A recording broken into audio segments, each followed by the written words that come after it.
Salut les terminales STL. Alors du coup, je commence le cours chapitre 14.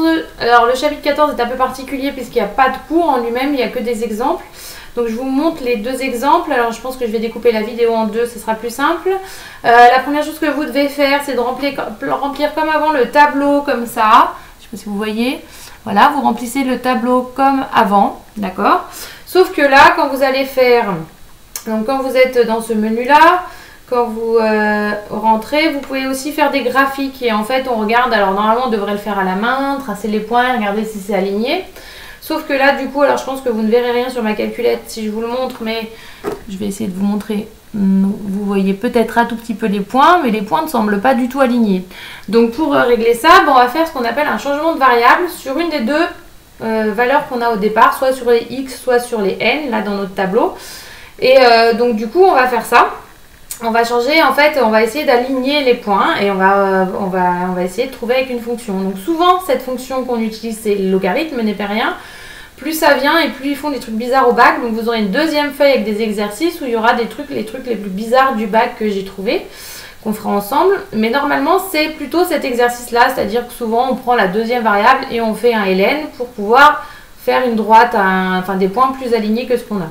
Donc pour la première question, c'est simple, avant, quand on faisait quand on faisait les exercices de statistiques, il n'y avait pas de tableau derrière, il n'y avait pas de changement de variable. Donc on disait que oui, ça paraissait astucieux, même si ce n'était pas très logique parce que ça nous donnait de drôles de résultats. Mais normalement, faire un ajustement affine paraissait justifié puisque les points semblaient alignés. Là, au contraire, dès que vous avez un tableau derrière, donc comme à la question 2, vous voyez que vous avez un tableau, vous allez faire un changement de variable. Dès que vous avez un tableau derrière, là, il faut répondre non, ce n'est pas astucieux parce que les points ne sont pas alignés. Donc déjà, ça, automatique. Donc du coup, pour la première question, vous tracez le nuage de points avec votre calculette. Et du coup, est-ce qu'un ajustement affine paraît astucieux? Eh ben non, car les points ne semblent pas alignés.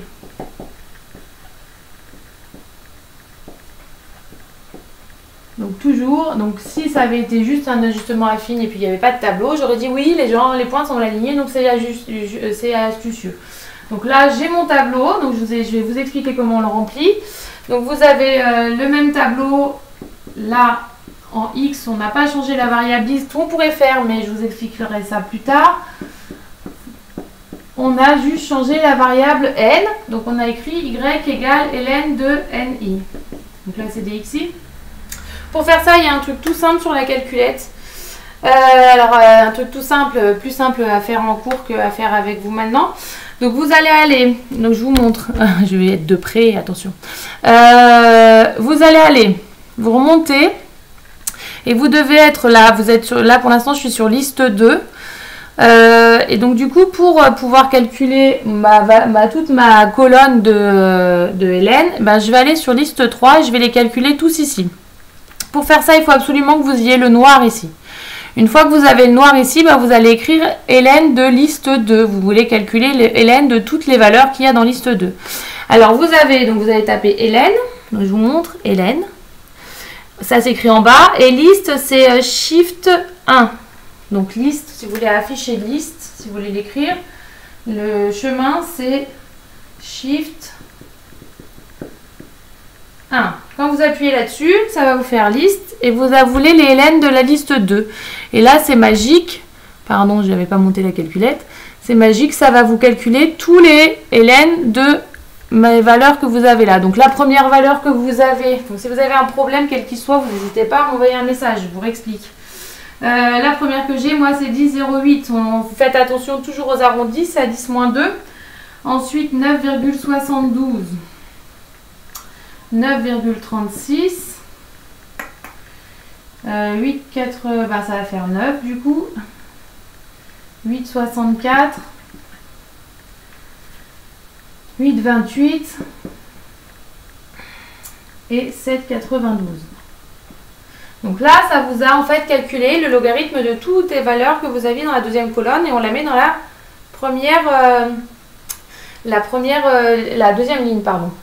Et si vous voulez les représenter, alors on ne va pas les représenter, vous pouvez les représenter chez vous à la maison si vous avez le temps, vous avez les graduations des axes et tout ça. Moi, si je veux vous les... je voulais hop, faire sur ma calculette. Je vous montre ce que ça va faire sur votre... Donc là, le premier point qui est pas terrible. Alors, je sais pas si vous voyez grand chose. Et après, ça semble plutôt aligné. Vous voyez? Donc, du coup, on a aligné nos points. Voilà, donc ça, vous pouvez le tracer si vous voulez. C'est la question 3. Vous faites ça à la maison. Je ne vais pas m'amuser à perdre du temps pour faire des graphiques. Ok? La question 4. Calculer les coordonnées du point moyen sur le graphique précédent. Et donc, on va les placer. Je vous rappelle que du coup, le point moyen, c'est 7, plus 8, plus 9, plus 10, plus 11, plus 12, plus 13. Divisé par 1, 2, 3, 4, 5, 6, 7 notes. Et que le Y bar, ça sera la moyenne. Alors, je ne vais pas les écrire tous parce que du coup, ça va être un petit peu long. Hop, divisé par 7 notes. Votre calculette le fait. Alors, ça va être plus compliqué que avant parce que c'est liste 1, liste 3. Donc, ça aussi, il faut que je vous explique. Donc, ça fait 10. Et Y bar, ça me fait 9. À peu près. Donc vous vérifiez avec vos trucs. Pardon, je suis partie encore. Donc voilà. Donc ça c'est pour le début du truc. Il faut déjà savoir faire ça avec votre calculette. Et ensuite on vous fait tracer une droite AG dans le repère précédent. Donc vous la placez et on détermine l'équation réduite de la droite. Donc je suis à 5B. Je vais effacer, je vais mettre en haut. Donc pour l'instant on n'a pas fait l'ajustement avec la calculette. Je vous montre juste après comment ça marche. Quand on aura fini l'exercice. Je crois que je vais faire juste celui-là sur cette... vidéo. Donc 5B, vous avez que G c'était 19. Ça peut arriver aussi. Alors c'est pour ça que je vous le mets en exemple. Ça veut dire que ça peut arriver qu'on vous fasse une droite au lieu de la calculer avec la calculette, il faut la calculer à la main. Donc calcul du coefficient directeur.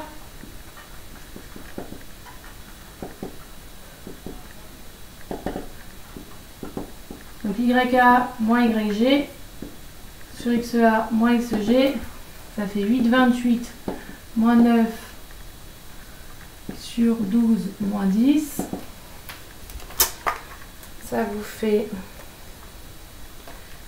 28 moins 9 divisé par 12 moins 10. Ça fait moins 0,36 pour A. Donc du coup, la droite AG, elle est de la forme Y égale, moins 0,36 X plus B. Ensuite, vous prenez un des deux points, on va prendre G. G appartient à la courbe, donc c'est coordonnées, vérifier l'équation, à la courbe.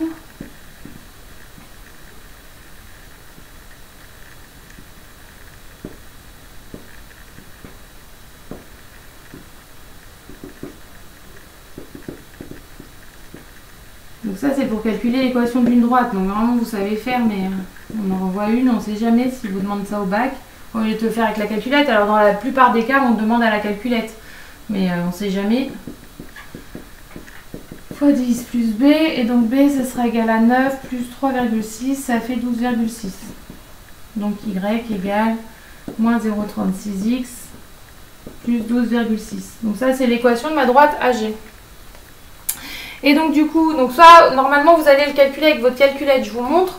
Quand vous faites, si vous voulez trouver cette... bon, vous ne faites pas calculer l'équation de la droite, mais on vous le fait calculer avec la calculette.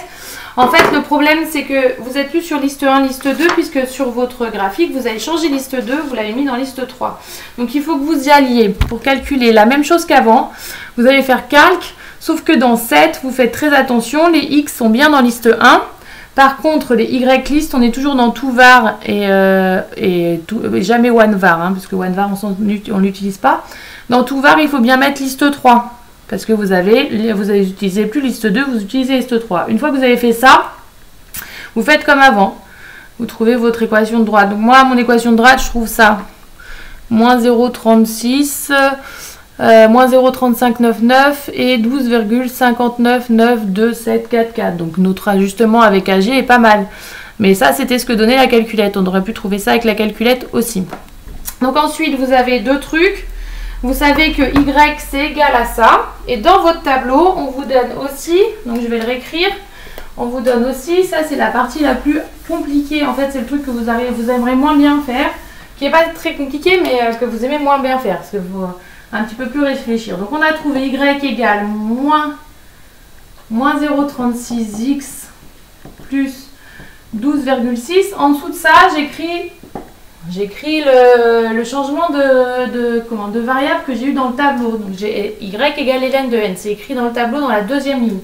Et donc du coup, bah, comme ces deux choses-là sont égales à y, forcément, on a que ln de n égale moins 0,36x plus 12,6. Donc ça, c'est souvent demandé au bac. On veut n en fonction de x, donc du coup, je fais un exponentiel pour enlever le ln. Hop. Et donc normalement, il vous demande ça. C'est ce que vous devez trouver dans presque tous les cas. Vous verrez quand je vous enverrai des exercices de bac, ça donne à peu près ça. Et donc ça c'est pour la question C. Ils auraient pu vous demander aussi, alors je vais vous réexpliquer après, mais on peut s'arrêter là. S'ils ne nous demandent rien de spécial, là ils ne nous demandent rien de spécial, ils nous demandent juste n en fonction de x. Très bien. Ils auraient pu nous demander, dans l'énoncé, ils peuvent nous demander ça. E, B, x. Ça veut dire qu'en fait, vous continuez, donc normalement on s'arrête là, mais s'ils demandent ça, ça veut dire qu'on doit continuer à faire ça. Puisque je vous rappelle que E de A plus B, c'est E de A fois E de B. Et donc vous allez calculer E de 12,6 avec votre calculette et le mettre devant. J'espère que ça ne va pas être trop compliqué à comprendre. J'espère. Vous réécouterez une deuxième fois. À force de le faire, ça ira, hein, vous inquiétez pas, c'est juste parce que là, on est dans une situation un peu particulière. Donc ça, ils auraient pu vous demander ça, par exemple. Bon, nous, on va pas prendre ça, on va prendre ce on s'est arrêté là, d'accord? On va prendre ce truc-là, nous. Ça va être plus simple. On va déjà comprendre comment on fait le changement de variable. Et la question D, c'est déterminer le nombre de personnes nouvellement contaminées la semaine 15. Donc du coup, la semaine 15, je remplace le x par 15 et je calcule. C'est comme avant. X égale 15, je remplace là-dedans, ça fait n égale E moins 0,36 fois 15 plus 12,6. Vous prenez votre calculette. E de moins 0,36 fois 15 plus 12,6. On doit arrondir à l'unité, ça fait 1339. Et ensuite, vous faites une phrase. Ok? Donc, je vais vous laisser là-dessus d'abord. Hein? Je vais vous laisser comprendre ça. Si vous avez des questions, n'hésitez pas. On va en refaire. Donc, la prochaine vidéo sera sur fonction exponentielle. Je pense que je vais vous laisser déjà faire ça demain, mercredi donc. Je vais vous laisser réfléchir sur ça. Et puis, si vous avez des questions, n'hésitez pas. Et je vous referai le deuxième exemple avec fonction exponentielle. Mais il faut absolument savoir faire celui-là. Alors, pas forcément calculer l'équation de droite. Ça, il faut savoir faire la calculette. Mais par contre, tout l'exercice là, c'est vraiment le type exercice bac. Mais bien que des fois, il fasse d'autres choses. C'est vraiment le type exercice bac qu'il faut savoir faire. Donc voilà. Donc, je vous laisse là-dessus. Et je vous souhaite une bonne fin de journée. Et j'espère que tout le monde va bien.